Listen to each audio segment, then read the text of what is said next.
Hi friends, అందరూ బాగున్నారా? నేను బాగున్నాను. ఇవాళ పొంగల్ చేసి చూపిస్తున్నాను, చూడండి.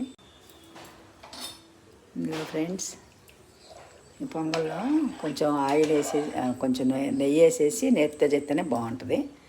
నెయ్యి వేసేసి నేతిలో కొంచెం ఎండుమిరగాయ, కొంచెం జీలకర్ర, మిరియాలు, కరివేపాకు, జీడిపప్పు, అల్లము, పచ్చిమిరపకాయలు అన్నీ వేసాను.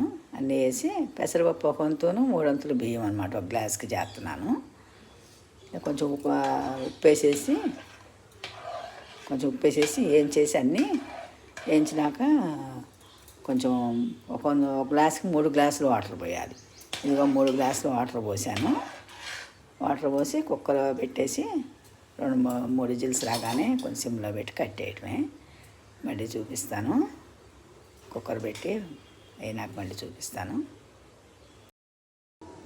ఇదిగోండి ఫ్రెండ్స్, వేడి పొంగలి రెడీ. దేవుడికి ప్రసాదం పెట్టి దేవుడి దగ్గర నివేదించి చూపిస్తాను.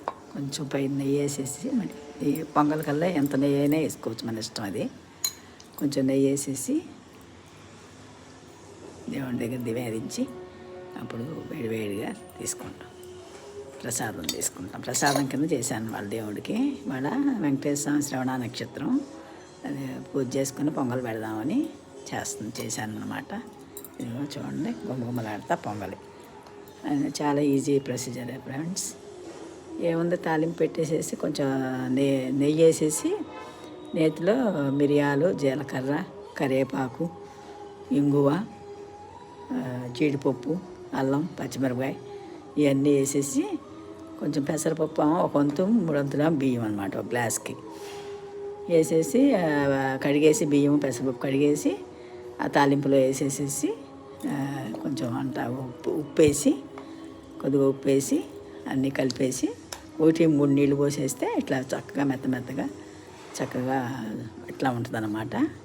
వేడివేడిగా తినడానికి చాలా బాగుంటుంది. దేవుడికి పూజ చేసుకొని దేవుడికి ప్రసాదం పెట్టి మేము తీసుకుంటాము. మీరు కూడా చేసేసుకోండి ఫ్రెండ్స్. చాలా ఈజీ ప్రొసీజరు, ఆరోగ్యానికి కూడా మంచిదిగా. ఈ మార్గశిర మాసం చలి మిరియాలు వేసుకుంటే, మిరియాలు కొంచెం కొట్టేసాను, 4 మామూలు గింజలు వేసాను. అన్నీ ఆరోగ్యకరమైనవి. అల్లం, పచ్చిమిరకాయలు, కరివేపాకు, జీడిపప్పు, మిరియాలు, ఉప్పు అన్నీ వేసి చేశాను. Thank you friends. నా వీడియో చూస్తుంది సబ్స్క్రైబ్ చేసుకోండి ఫ్రెండ్స్. Bye, see you.